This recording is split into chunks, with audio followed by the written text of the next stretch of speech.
Bueno, pues esto eran los códigos detectores, era el primer nivel, ¿vale? Pero detectamos el error y cuando vemos ha habido un error, pues como lo de bit de paridad, no podemos hacer nada. Solo tirar a la basura, evidentemente, esa trama. ¿Para qué la queremos seguir transmitiendo al siguiente? Si ya sabemos que es errónea, no seguimos. La tiramos y nos olvidamos de ella. Pero el siguiente nivel es pretender corregir los errores.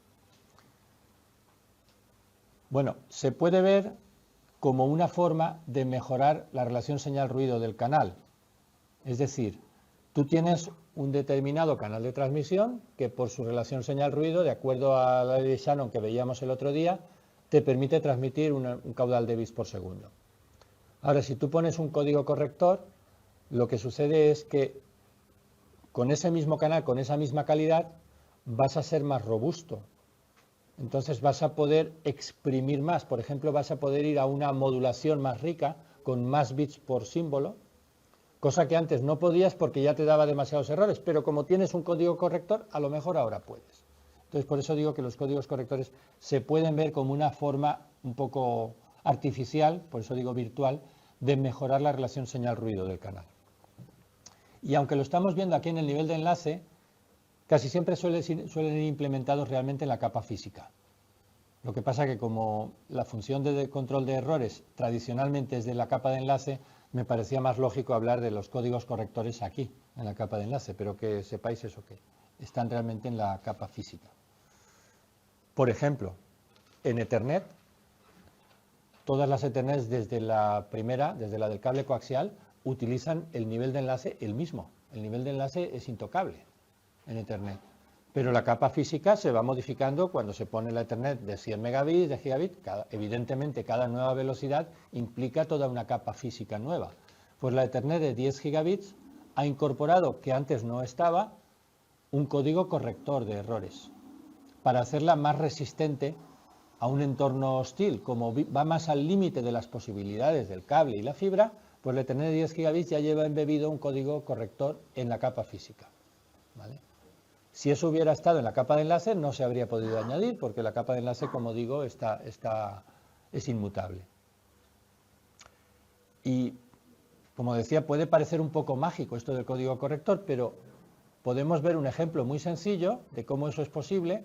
Si miráis, esto es el caso de antes de los bits de paridad, pero donde, como veis, además de los bits de paridad de antes, la columna vertical de la izquierda, los transversales, hemos añadido una fila abajo, bits de paridad longitudinales. O sea, hemos hecho como una matriz donde hay bits de paridad aquí, bits de paridad aquí. ¿Cuál es la consecuencia de eso? Que si antes decíamos que si nos cambia el valor de un bit, solo podíamos detectar que había cambiado un bit, pero no sabemos cuál, pues ahora sí podemos saber cuál, porque nos va a alterar el bit de paridad de aquí. Por ejemplo, si este 1 se convierte en 0, este bit de paridad lo va a detectar y este lo va a detectar.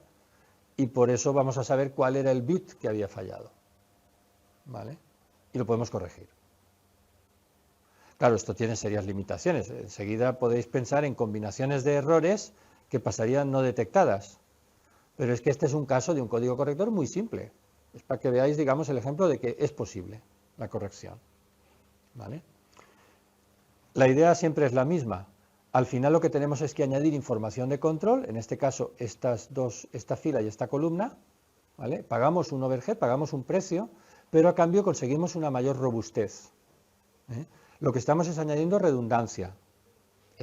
La idea es siempre la misma, ¿eh? Es como si pensamos en el lenguaje hablado normal, cuando escribimos un texto, las posibles palabras que podemos hacer de 5 letras, no todas las combinaciones que podamos hacer con 5 letras son palabras válidas. Tendríamos, si no me equivoco, 28 a la quinta combinaciones, sería una burrada. Ya no nos harían falta palabras de más de 5 letras, todas las palabras del idioma seguramente cabrían ahí.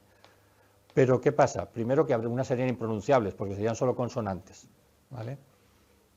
Entonces, como no todas las combinaciones de 5 letras son palabras válidas, si yo tengo un texto donde hay alguna mancha y alguna letra no la puedo leer, muchas veces puedo deducir qué letra falta por el resto de letras de la palabra, o incluso por la frase, ¿vale? También hay una redundancia en la información a nivel de frases. Si en cambio lo que estoy leyendo es una tabla de números, pues si me falla un número, le hemos fastidiado. No tengo nada, ninguna pista que me diga qué puede valer ese número, suponiendo que sean números al azar, ¿vale?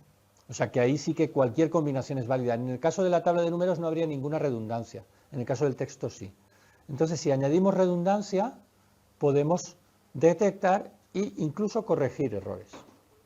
Y esto, como los códigos detectores, es el reino de los matemáticos. Es decir, los matemáticos pueden buscar códigos o sistemas de añadir esa redundancia que con un mínimo de overhead nos dan un máximo de rendimiento en términos de mejorar la fiabilidad, de la capacidad de corregir errores, ¿vale? Y esto es una cosa que se lleva estudiando bastantes años y se lleva aplicando bastantes años. El primer entorno donde se aplicaron sistemáticamente los códigos correctores fueron en los sistemas de transmisión digital de televisión y en ADSL. Y la razón es muy clara. El objetivo de la televisión digital era transmitir la señal de televisión de forma digital para que los usuarios en su casa pudieran ver la tele. Cuando tú recibes la señal de televisión, si una trama o si un paquete de datos de la imagen que estás viendo llega defectuoso, no tiene sentido o no tiene mucho sentido un código detector de errores. La puedes tirar a la basura, pero no vas a pedir una retransmisión al emisor, porque tu televisor no tiene capacidad de interacción. Es una comunicación simplex. O sea que siempre que hay una comunicación simplex, la única posibilidad de resolver un error es con un código detector. Y por eso en la televisión digital se incorporó desde el principio código correctores de errores. Y como ADSL nació para competir también con la televisión digital, el objetivo de ADSL no fue dar conexión a Internet a bajo costo. Eso fue un subproducto no previsto inicialmente. El objetivo inicial era las operadoras telefónicas querían su parte del pastel de la televisión digital. Y entonces en el ADSL vieron una manera de poder enviar un caudal de vídeo por el bucle de abonado, pero tenían que resolver el problema de cuando había errores. Y la solución fue añadir un código corrector. En fibra óptica se vio que eso también mejoraba el rendimiento, se podía aumentar la velocidad o aumentar el alcance, o ambas cosas poniendo un código corrector, y hoy en día se utiliza habitualmente. Y en las redes inalámbricas, pues por lo mismo, porque es un medio, digamos, propenso a producir errores e interesa, en la medida de lo posible, pues que los errores sean corregidos sin tener que retransmitirlos. Y como digo, pues incluso en transmisiones en cobre, como la 10 gigabits en cobre, se utiliza hoy en día también. O sea que las cosas apuntan a que cada vez más se va a utilizar un código corrector y prácticamente ya hoy en día se utiliza en todo, ¿vale? En gigabit Ethernet no, ahí todavía no, pero en 10 gigabit Ethernet en cobre ya sí.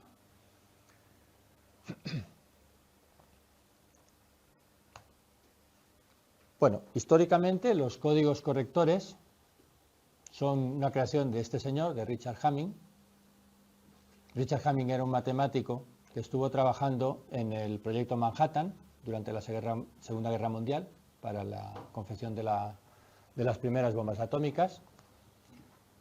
Él se encargaba de dirigir los equipos de personas que hacían los cálculos para los físicos, porque muchos de los cálculos todavía se hacían con calculadoras electromecánicas, como alguna de las que tiene Jaime por ahí en el museo, y también con algunos pocos ordenadores IBM que se utilizaban para esto. Entonces él era uno de los encargados de programar esos ordenadores y de dirigir los equipos de personas que hacían los cálculos. Hay una anécdota que cuenta él: cuando estaba trabajando en Los Álamos, un físico le pasó unos cálculos que había hecho para que los revisara. Y entonces él iba a dar los cálculos a alguien de su equipo para que los revisara y le dijo al físico: ¿y esto de qué va? Y dice: bueno, esto es para calcular si cuando ocurra la explosión se puede producir una reacción en cadena y quemarse toda la atmósfera. Y entonces decidió que mejor hacía él los cálculos, que no los daba a ninguno de sus subordinados. Cuando acabó la Segunda Guerra Mundial, Richard Hamming entró a trabajar en los laboratorios de la Bell. Él había estado trabajando con esos ordenadores IBM en el proyecto Manhattan que utilizaban el bit de paridad, y lo que él se planteaba es: si los ordenadores son capaces de detectar errores, deben ser capaces también de corregirlos. Y desarrolló los primeros códigos correctores de errores, que son los códigos Hamming. Bueno, y toda una teoría alrededor de esto, pues a lo mejor habéis oído hablar de la distancia Hamming, etcétera. En realidad todos los códigos correctores nacen de los trabajos hechos por Hamming en ese periodo, entre el final de la Segunda Guerra Mundial y el año 1950, que es cuando publicó el primer código corrector. Los códigos correctores se suelen indicar también a veces con las siglas FEC. Códigos, las siglas vienen de Forward Error Correction, corrección de errores hacia adelante. Lo de hacia adelante viene un poco en el sentido de que no tienes que pedir que te reenvíen nada, sino que con lo que tienes te apañas y lo arreglas, ¿vale? Por eso lo de hacia adelante. Entonces simplemente también, pues eso, que sepáis la terminología. Código FEC es un código corrector de errores, nada más. Bueno, como digo, los códigos de Hamming fueron del año 50, fueron los primeros. Unos 5 años, esos solamente se utilizan hoy en día en los chips de memoria, los que tienen corrección de errores, los famosos chips de memoria SC, que no se suelen utilizar en ordenadores normales, pero sí en algunos servidores. En el año 55 aparecieron los códigos convolucionales, que se utilizan actualmente en redes GSM y en redes inalámbricas que no sean el estándar N y el AC, o sea, los estándares de redes Wi-Fi más antiguos utilizan los códigos convolucionales. En el año 60 aparecieron los códigos Reed-Solomon, que como os podéis imaginar fueron desarrollo de estos dos señores, y que son los que se utilizan actualmente en todas esas cosas que veis ahí. Y también en los años 60, pues me parece que fue en el año 63, un profesor del MIT, del Instituto de Tecnología de Massachusetts, llamado Gallagher, desarrolló unos códigos que se denominaron el Low Density Parity Check.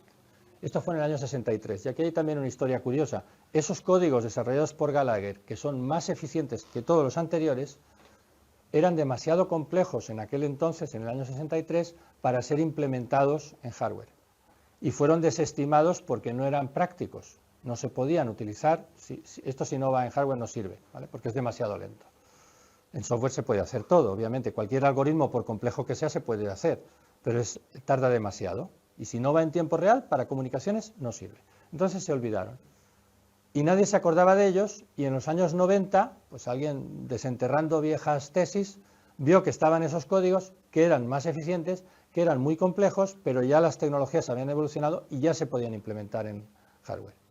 Y entonces, a partir del año 2000, 2010, ya han aparecido, y de hecho, como veis ahí, pues todos los estándares 802.11n y AC, que son los dos últimos de redes inalámbricas, o el 10 gigabit base T que comentaba antes, o los últimos estándares de televisión digital, tanto por cable como por ADSL, utilizan los códigos Gallagher. En una diapositiva que vimos, ¿os acordáis el ejemplo aquel de ADSL de Joan Roglac que os estuve comentando? Pues si volvéis ahora allí y veis en los contadores, había un sitio por allí que ponía RS Error Correction, ¿vale? El ADSL normal, o sea, los últimos no, pero los que estamos usando todavía, que no son los últimos, sino los penúltimos, usan los códigos Reed-Solomon, ¿vale? Eso es lo que utilizaba el ADSL de Joan Roglac, el ejemplo. Pues bien, un ejemplo concreto de estos códigos Gallagher lo tenemos en los estándares de redes inalámbricas que usamos la mayoría hoy en día, los N y los AC.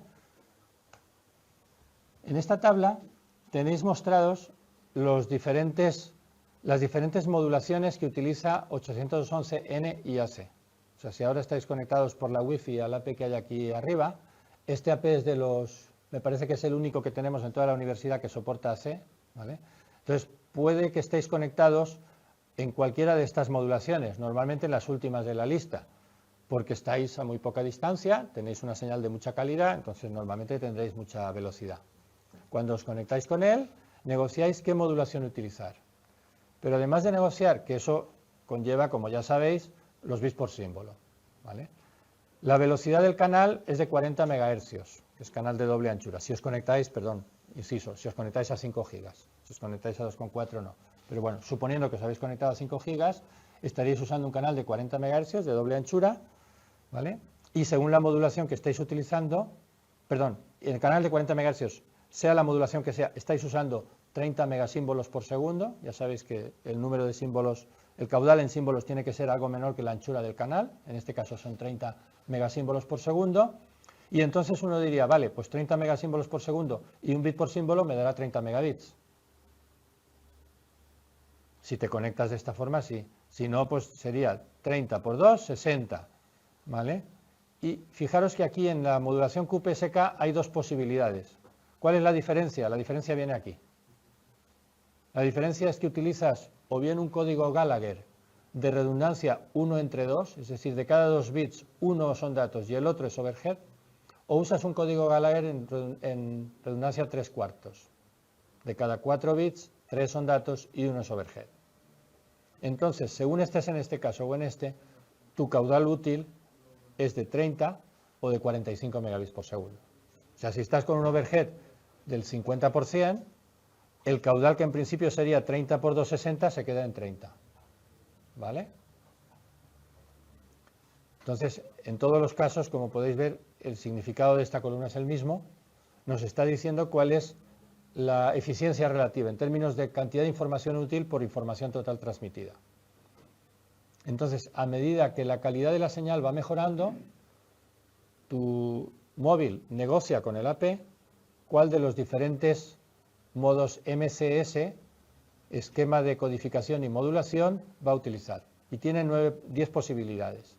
Desde la peor, que sería usar la modulación BPSK, un bit por símbolo, con código FEC de 1 medio, por tanto el caudal sería 15 megabits por segundo, hasta la mejor de todas, que es modulación 256 QAM, 8 bits por símbolo y redundancia 5/6. Entonces, haciendo las cuentas, pues os salen los 200 megabits por segundo, que eso es lo que os diría Windows que estáis conectados, ¿vale? En ese caso. Cuando entráis en el iconito de Windows y os dice que la velocidad son 150, pues seguramente estáis conectados en el MCS 7. Digo seguramente porque a lo mejor estáis con un canal, depende del caso, puede ser un canal de 80 y también en el canal de 80 las combinaciones son diferentes. Y a lo mejor hay una combinación en el canal de 80 que también da 150 megabits, no lo sé, pero podría ser. ¿Vale? En nuestro caso, como a 5 GHz trabajamos con canales de 40, podéis directamente de esta tabla deducirlo. ¿Vale? Entonces, insisto, según la relación señal-ruido que está midiendo, según la calidad, la intensidad y calidad de la señal que está midiendo vuestro móvil, él negocia, primero, una modulación y segundo, un nivel de redundancia en el código Gallagher. Si, por ponernos en el caso del 8 y 9, si la situación es idónea, puede ir con un código Gallagher de menos overhead. Si la situación no es tan buena, es un poco más ruidosa, pues tiene que ir a un código Gallagher un poco más costoso, pero le vale la pena. ¿Vale? ¿Preguntas?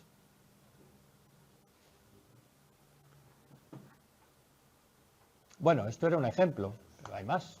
Decíamos que en fibra óptica también se utiliza códigos correctores.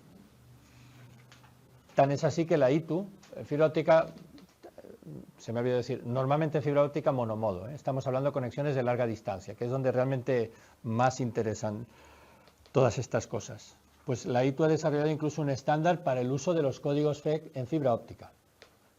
Y esto, como digo, es lo habitual hoy en día.